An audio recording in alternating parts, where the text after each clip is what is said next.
I graduated from college and I had the plan to move to Dallas, Texas.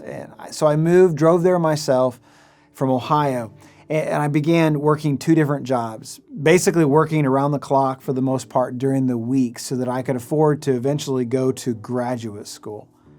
That schedule really took a toll on my body, but also took a toll on something else.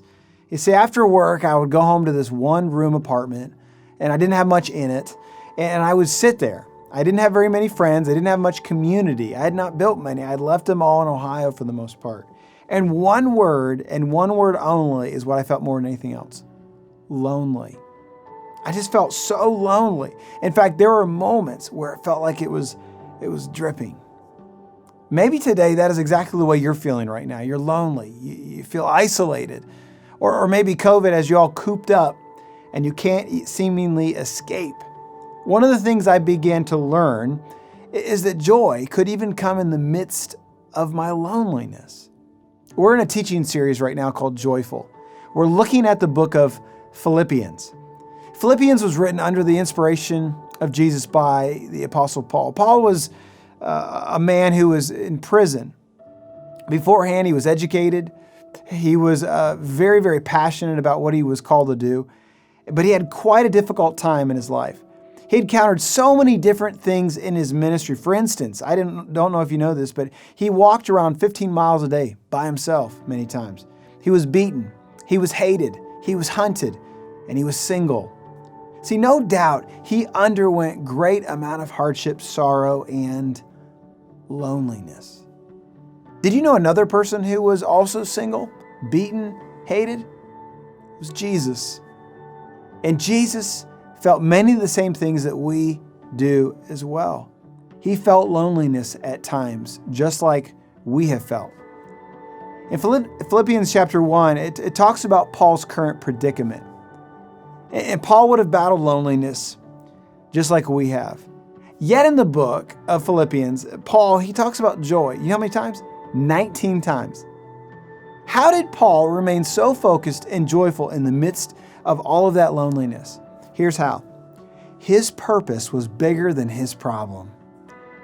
See, to share about the love of Jesus, it was Paul's purpose. It was everything to Paul. It consumed him from every fiber of his being. And that purpose of sharing the love and truth about Jesus was the focus that brought Paul joy in the midst of his loneliness. Paul would call upon Jesus. Then Jesus would give him exactly what was needed in that moment, despite the loneliness at times I'm sure that he felt. What about you? What is your choice? Maybe in the middle of loneliness or with a problem staring back at you in the face. If that is the case right now, Jesus is there. David, King David of the Old Testament, he faced unbelievable difficulty and he said about God, He is our refuge. Jesus is greater than your loneliness. In that truth, we can have a bigger purpose than any problem. We believe our purpose is being the church in our community, and we'd love to partner with you. You can go to ibclex.com/bethechurch, and there we would love to connect with you and give you and help walk beside you in a greater purpose. The question is this: will you trust God and focus on the gospel front and center? There is joy.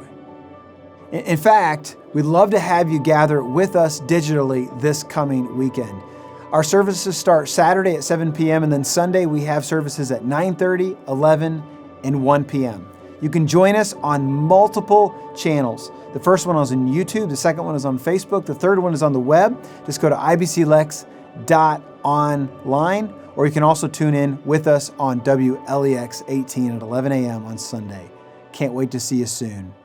Be encouraged this Friday.